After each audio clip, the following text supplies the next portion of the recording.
وعلى أهل بيت الطهارة لا سيما بقية الله في الأرضين الحجة ابن الحسن أجر الله تعالى فرجه الشريف. صلى على السلام عليك يا أبا عبد الله وعلى الأرواح التي هلت بفنائك.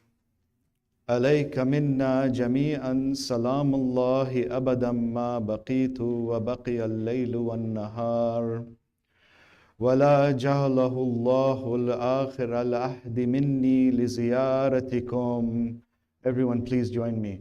السلام على الحسين وعلى علي بن الحسين وعلى أولاد الحسين وعلى أصحاب الحسين جميعا ورحمة الله وبركاته.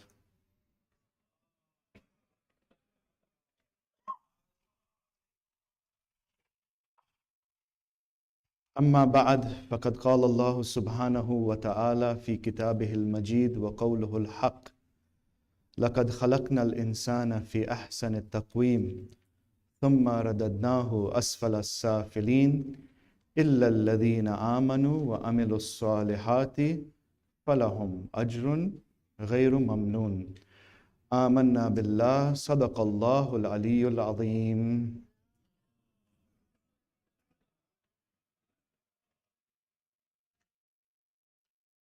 My elders, my dear brothers and sisters, Assalamu alaikum wa rahmatullahi wa barakatuh.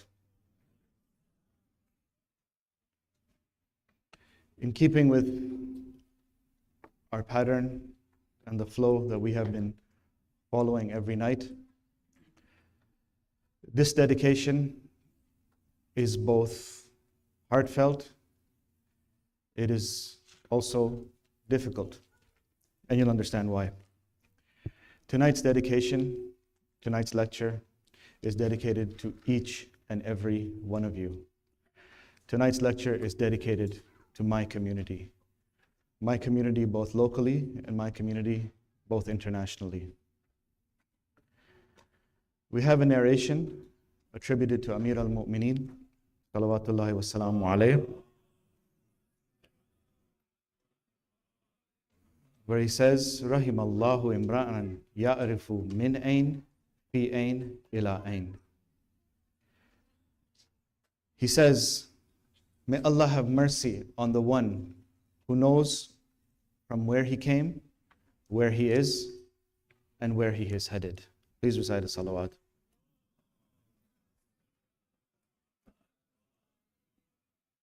As for the from where, Toronto is and always will be my home. There is not a time in my life where I don't remember many of the faces I see in front of me.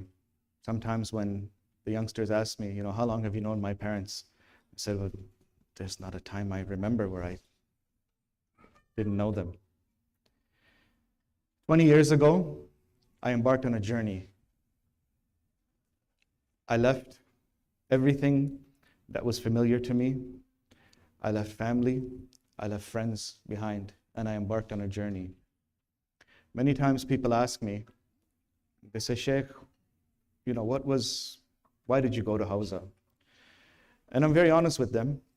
I tell them that, if you're looking for some inspirational story, that I was inspired to pack up and go and learn and increase myself and all of that, so you'll be disappointed.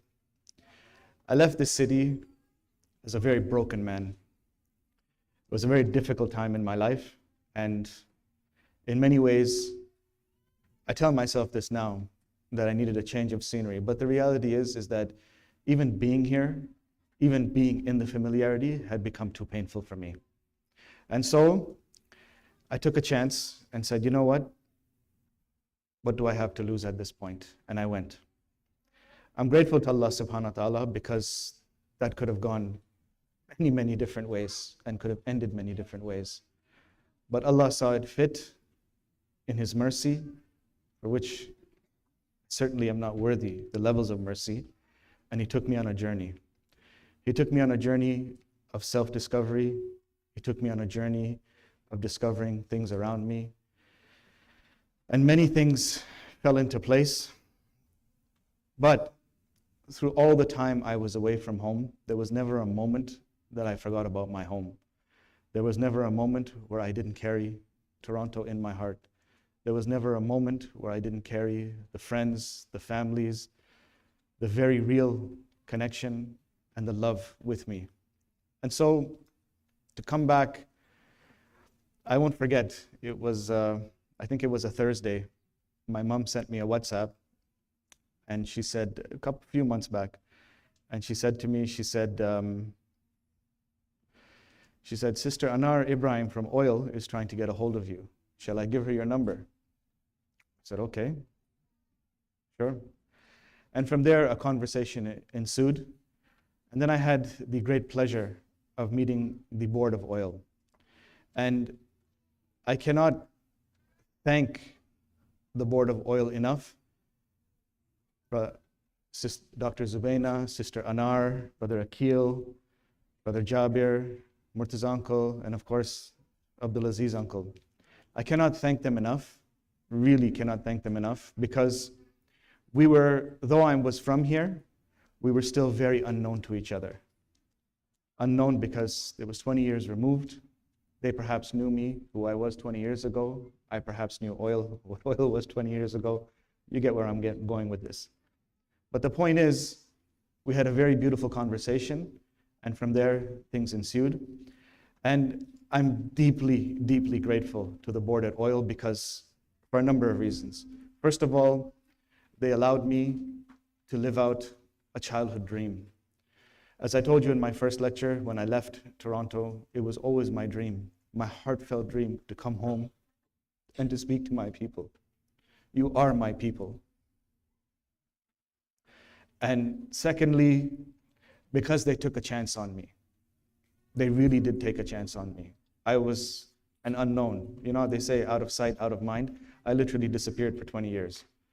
So for them to take that chance on me, I'm eternally grateful. And I hope in my heart of hearts that that chance that they took on me, I was able to deliver to them. Because Allah subhanahu wa ta'ala says in the Quran, Hal jaza'ul ihsan illa al-ihsan. And the board of Oil did a great ihsan on me by inviting me and allowing me to live out my childhood dream. And so I put forth this as an ihsan to them and to you all. Please recite a salawat.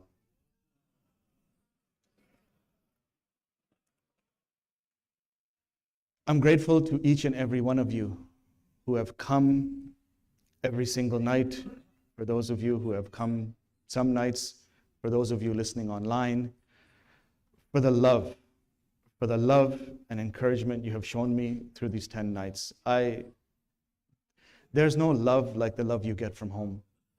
And the love that I have gotten in loads from my elders, to my contemporaries, to the children, has touched me in ways and has transformed me in ways that I cannot even qualify at this point.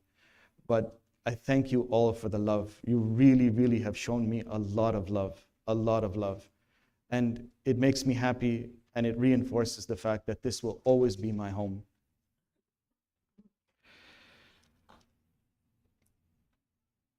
One of the things that I've tried to do, and it's easier to do this when you're with your own people, especially when you're at home. And one of the things I've tried to do through the lecture series is to share my journey with you, is to share all parts of me with you. Not in a misguided effort of self-promotion, but in an attempt to make it okay for each and every one of us to share each other's journeys with each other, to share our vulnerabilities with each other, to create the space and to create the opportunities for connection. Because connection between us as human beings is so important. As we talked about last night, many times we get caught up in the vertical relationship with Allah subhanahu wa ta'ala. And sometimes we neglect the horizontal. And the thing is, the horizontal relationship, the relationship between all of us, is no less important, because that is part of worship. And so if I am to sit here in my position and ask you to be vulnerable and to ask to have that connection and to put yourself forward and to bring those parts forward, it would be very hypocritical of me and against my values if I didn't sit up here and do it myself and lead by example. And so it is my hope, it really is my hope for my people, my community, my ummah, that these conversations are not ended after the night's end, but these are just the beginning of conversations, because that vulnerability, that connection, that honesty, that ability to have those difficult conversations are only going to benefit us, not only in our horizontal dimension, but they will also transform in our vertical relationship with Allah subhanahu wa ta'ala. Please recite a salawat.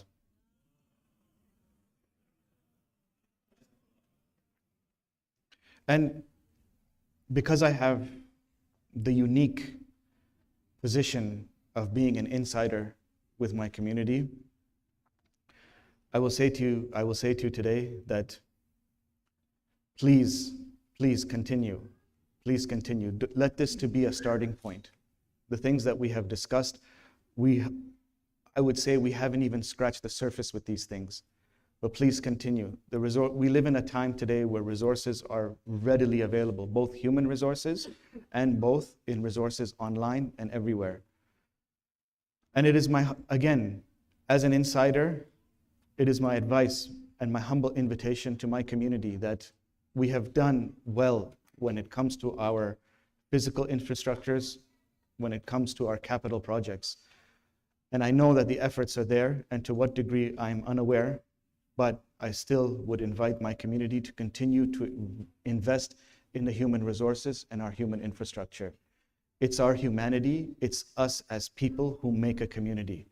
We can build the most beautiful centers, we can have all the things, but if we don't fill them with human beings, with genuine, authentic, human, spiritual beings, then they will only ring hollow and just be buildings at the end of the day. Please recite a salawat.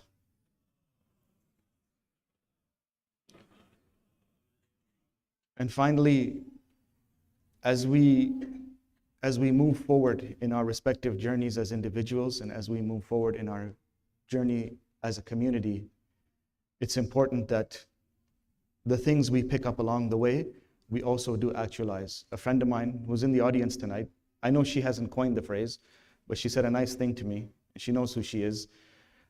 It was in a conversation with regards to how we were raised by our parents and how we raise our kids, right? And she said to me, she said, our parents raised us in a way that they knew how to raise us with the information that was available to them. And Allah bless them for that. But now, we as parents and grandparents moving forward, we also have information and we also have knowledge to allow us to become better parents. So the adage says, when we know better, we do better. So I invite each and every one of us, as we continue to know better, we continue to push ourselves to do better. Please recite a salawat.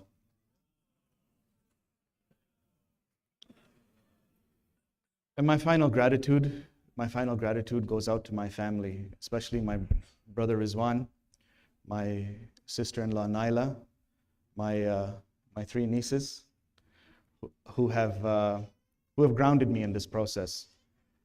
This doesn't happen if I'm staying in a hotel room by myself. I don't get to be myself. I don't have the courage to be human if I'm staying in a hotel room.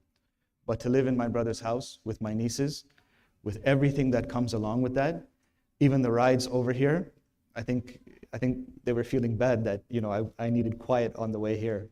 But no, all of that, what came with that is what grounded me and gave me the courage to open myself up. In fact, today, my niece Amina, was sitting right in front of me, came to me at the bottom of the stairs and said, Ada, you know what? It's going to be all right. Just take a deep breath. Just take a deep breath. And once it's all over, we'll sit down and meditate. So these kinds of things have been, you can't put a price on these things. So I would like to thank them. My sister and my niece Sana as well too, flying down from Dubai to come and listen to me and to be part of this very special moment in my life as well too. So my gratitude to each and every one of you. I could make this whole speech about gratitude, but we'll stop there for now. Please recite a salawat.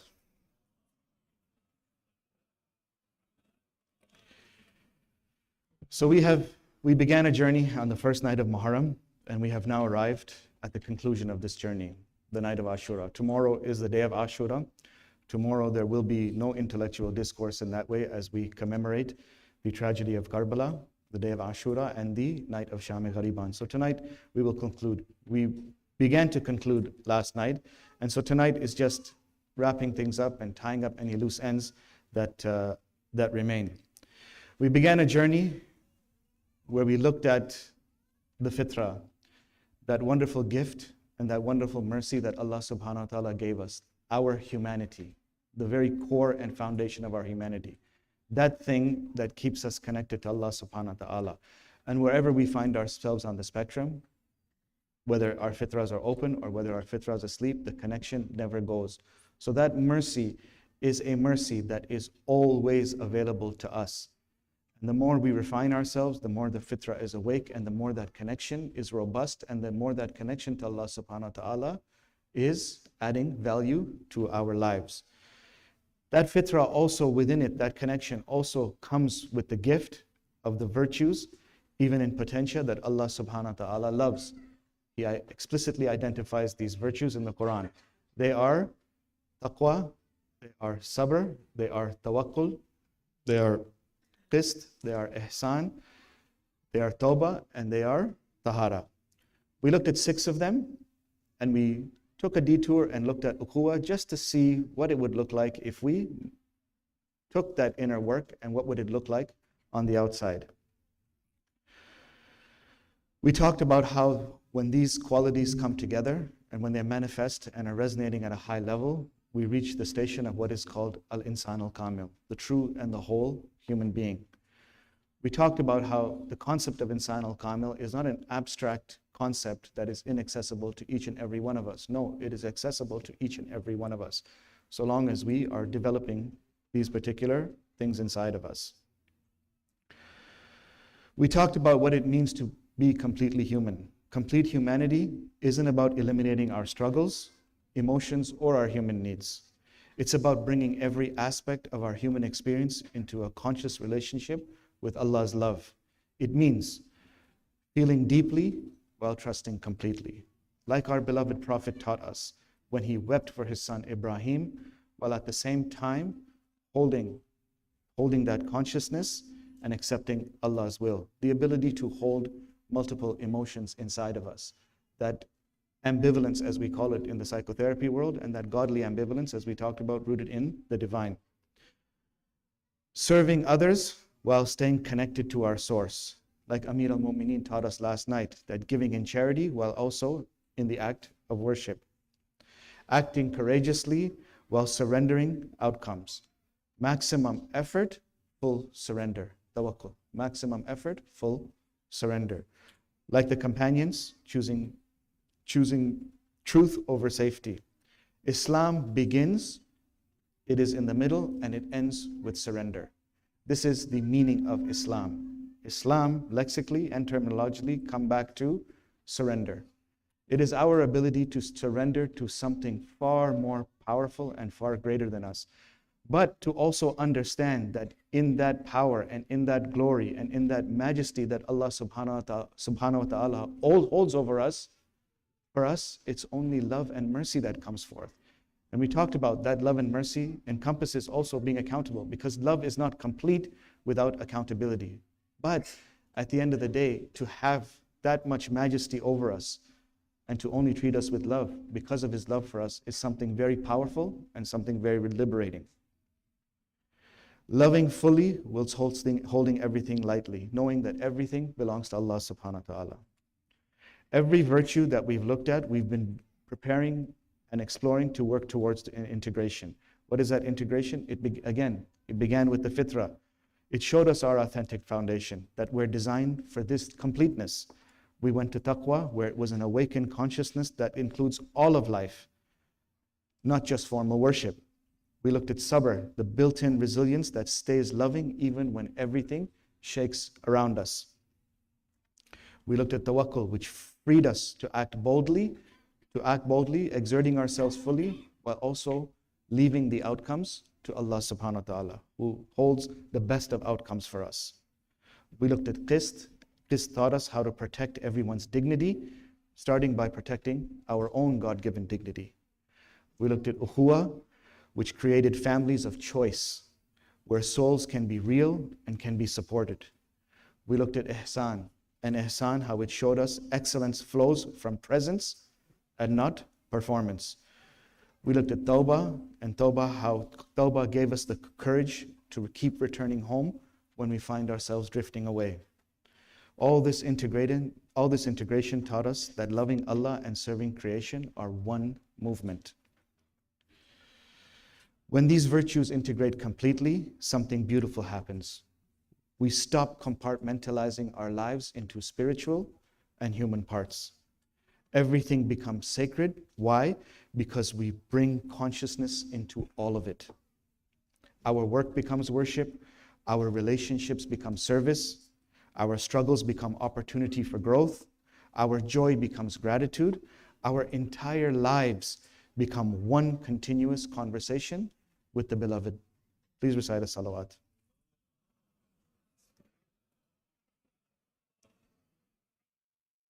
Please recite a salawat.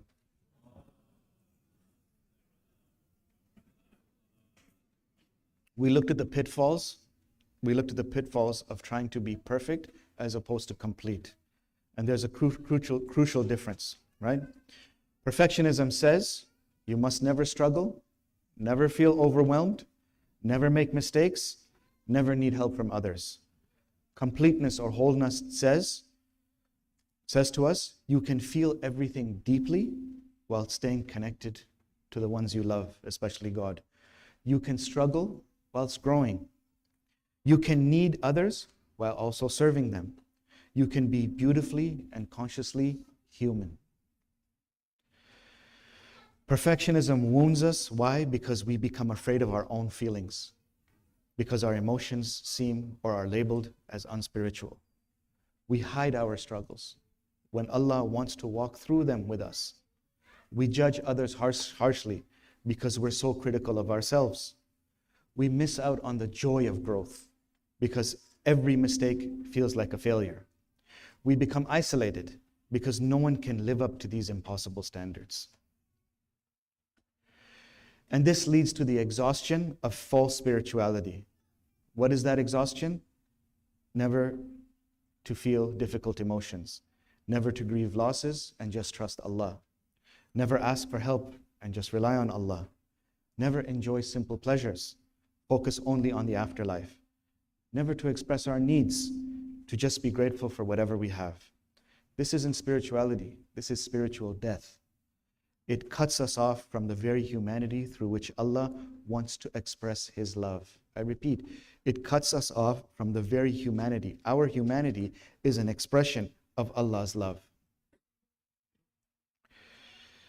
Complete humanity tells us, feel everything with consciousness, process everything with love, respond to everything from our highest selves while staying real about our current experiences.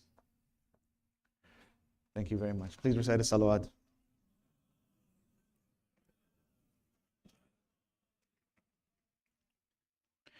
There are more points here, but we'll move, as time is short, we'll move to our case study. Our case study, we've been looking at case studies every night. Our case study will come from Imam al-Hussein, and I just want to say that we gather in these nights for the love of Imam al-Hussein. That is what brings us together. In Arabic it is said, Al-Hussein yajma'una. Yani Hussein brings us together. He brings us together so that we can remember. And for me, the relationship with Imam al-Hussein has been profound in my journey. It's been profound because looking at Imam al-Hussein, looking at his life, and even looking at the day of Ashura, my takeaway from his life is the many, many faces of Allah that he shows. And what I mean by the many, many faces is the many faces of his own humanity that he shows. whether on the day of Ashura or even through the course of his life. And for me, that humanization of Imam al-Hussein resonated with me deeply and increased my love for him. Because even in expressing his humanity and showing us the many faces of God, all of it is an invitation to return back to God. And at the end of the day, it is God that we worship. And all of that is encompassed within the sphere of the broad sphere of worship as we defined.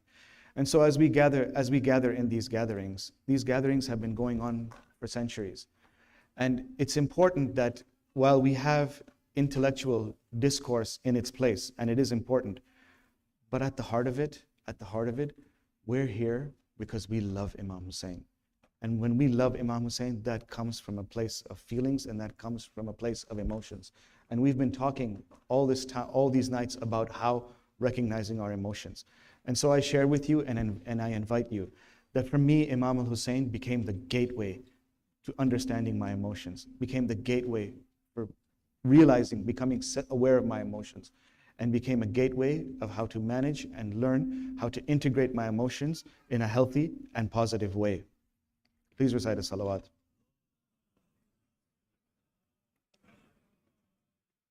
So for our case study, I invite you to take your mind's eye to the plains of Karbala, and it is the night of Ashura. Death circles the camp like a predator waiting to pounce, right? Imam al-Hussein that night goes from tent to tent, checking up on his family, checking up on his companions, just to make sure that everything is okay. He goes quietly. His heart breaks seeing the fear in his children's eyes, the worry on the faces of those he loves. This is complete humanity, feeling the full weight of his choices, of what his choices will cost others. Not hiding from the pain, but bringing it into a conscious relationship with his mission. In the darkness, he encounters a companion of his, Nafi bin Hilal, one of the devoted companions, making rounds to check the camp security. Nafi is startled to see the Imam alone walking on this night. The Imam calls out, "Is that you, Nafi?" O son of the Messenger of Allah, yes, it is me. What has brought you out at this hour? The Imam inquires. Nafi expresses and confesses his deep concern. My master, seeing you walk alone toward the enemy camp in this darkness fills me with fear for your safety. The Imam shares his own human concerns with Nafi. Nafi, I came to check our defensive positions. I fear our companions might be attacked from behind, or that some might waver in their resolve. Do we see the beautiful integration here? He's not presenting himself above human concerns, the Imam that is. He's sharing his very real worries with his companion, right? About strategy, about people's safety, about the very human fear that some might, about the very human fear, and also that some may not be able to bear what's coming. Then comes a moment that shows it all. The Imam, the grandson of the Prophet, this man who is revered in the heavens, takes Nafi's hand into his own. He says, Nafi, with tenderness, this is the night. It has veiled you. You can take it as cover and leave. In fact, go between those mountains until you reach your people. This is complete humanity in action. Why? Because the Imam feels genuine love for his companion and wants him to be safe.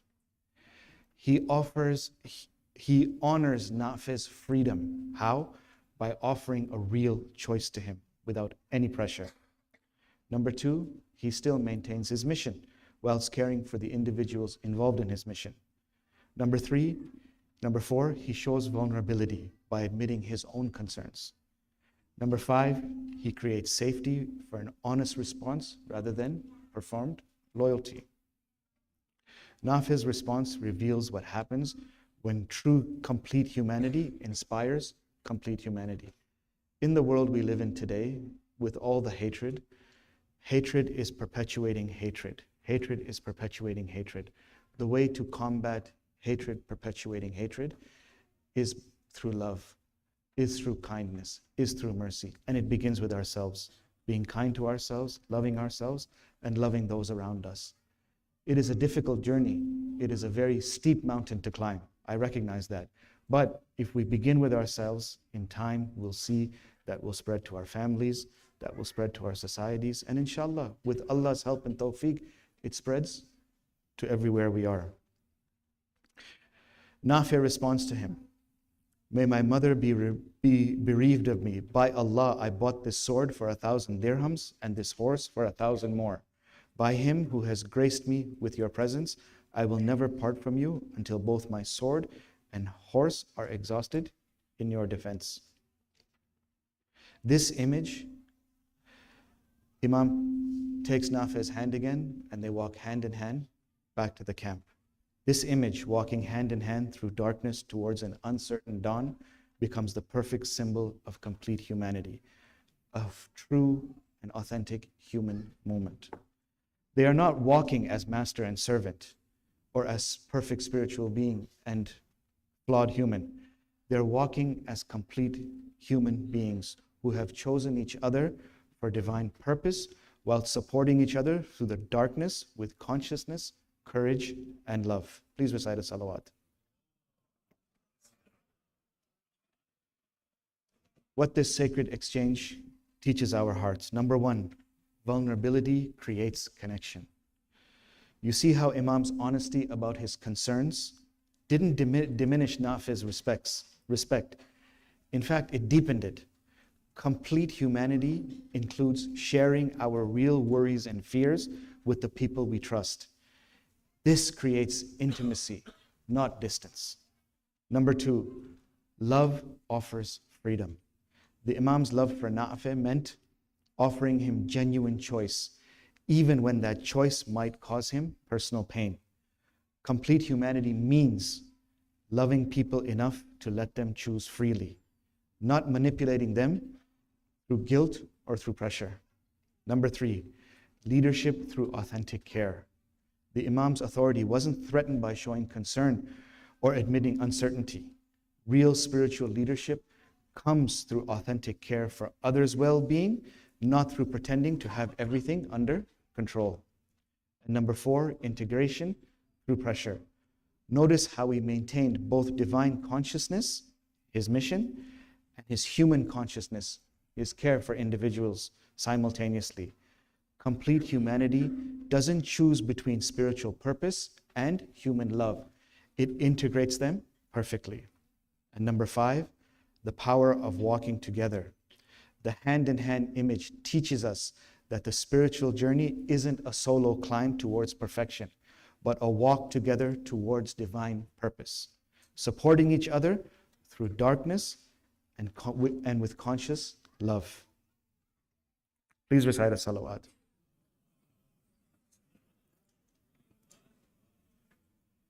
Some simple steps to move towards this completeness, and then inshallah we will conclude with the eulogy and the series for the night. Number one, honor our full human experience. Like the Imam sharing his real concerns with Nafi, practice including our strengths, fears, and uncertainties in our relationship with Allah subhanahu wa ta'ala. Way back at the beginning, we talked about how we should present ourselves in front of Allah subhanahu wa ta'ala. As it is, Allah subhanahu wa ta'ala sees us for what we are. He's waiting for us to become aware of ourselves and to bring that awareness into that relationship so that it creates a meaningful and a deep relationship. Say to Allah, you see what I am worried about in this situation. Help me bring consciousness to my own concern. Number two, create safety for others' realness. Following the Imam's example of offering Nafi genuine choice, practice making it safe for people to be honest about their struggles and limitations without judgment. Number three, rather than compartmentalize, bring the consciousness we develop into prayer and our daily interactions. Let our spiritual practices inform how we treat our families, not be separate from it. As we said yesterday, our prayers and our worship should integrate into our consciousness such that our prayers And our worship influences the way we treat each other as human beings, and not a dichotomy. How many times do we see those who are taking care of their worship, and when you look in their private life and their families, abusers, neglectors? No. Our worship has to integrate. It should inform, and it should go both ways to increase in our worship. Let our love for Allah flow through love for His creation. Number 4, a walk hand in hand. Like the Imam and Nafi, find people who will walk with us towards truth and purpose. Build relationships where we can support each other's spiritual growth while being real with each other about our struggles. Not setting bars for ourselves that, okay, in our minds, I need to reach this stage to have a relationship with this person who has reached this stage. You see the problem with that? We perceive that we have to get to this stage, and then we're making assumptions about the person we want to form a relationship with. Where is the realness? Number 5, feel everything, trust everything. Practice the integration the Imam demonstrated, feeling the full weight of the human experience whilst maintaining trust in Allah's wisdom and love. Please recite a salawat.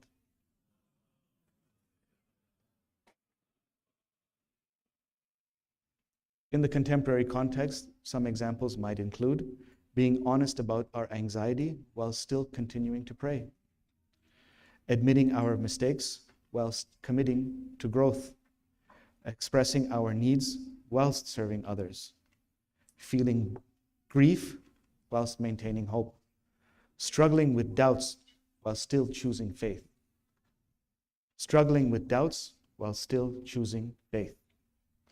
seeking therapy whilst deepening our spiritual practice.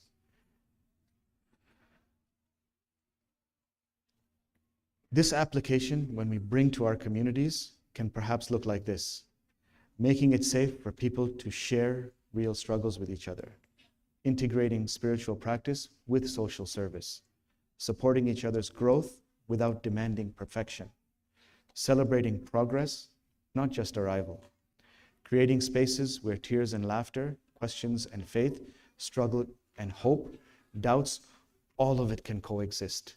Every part of our messy humanity, every part of the things perhaps we might be embarrassed about, all the parts that we might be triumphant about, bring it all into the space. Bring it all into the space and make it safe for each other, for us to coexist in that space, to be in that space, to see the God in one another, and to understand that each and every one of us carries that light of God, not just the perceived way of what we think the light of God is, but truly what the light of God is. Please recite a salawat.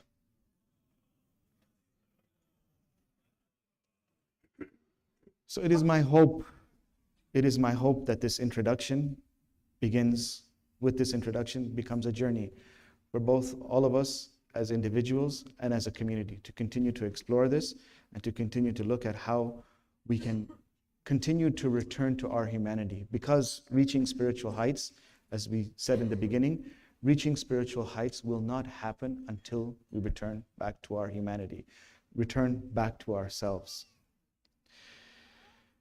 Tonight is the night of Ashura, and on this night, traditionally in our communities, we honor the youngest martyr. It was the final stand. The banners of the companions had fallen. The sons, the brothers, the friends, all lay beneath the dust.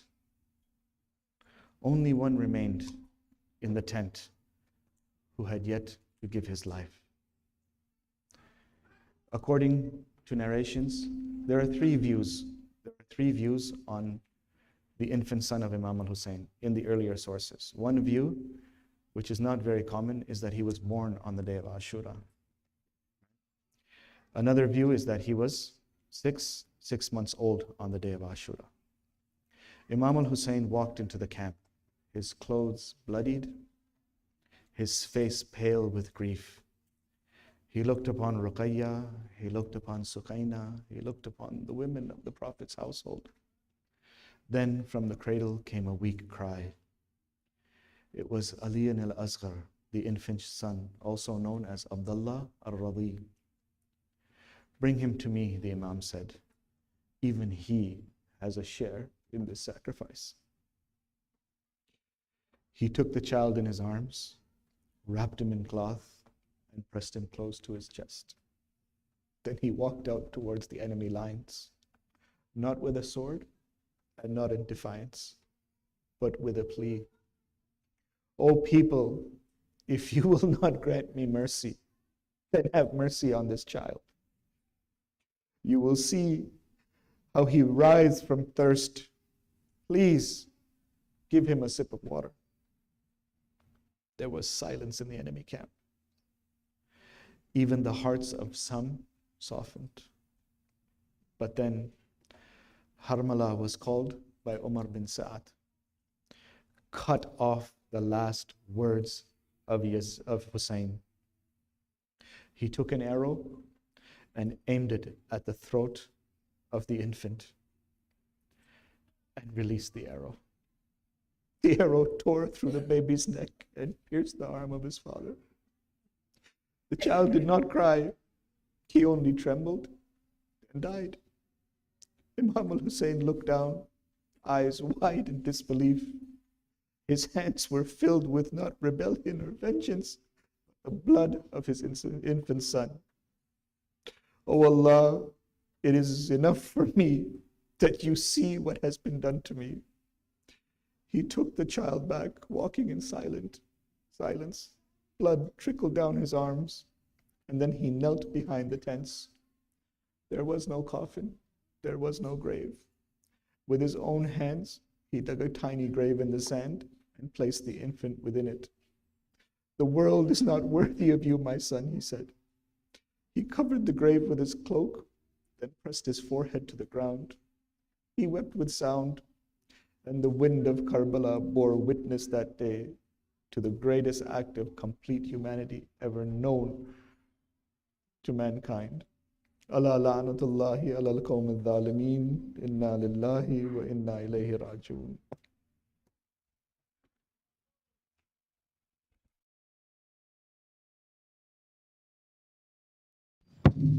So just before we have Noha, It's just a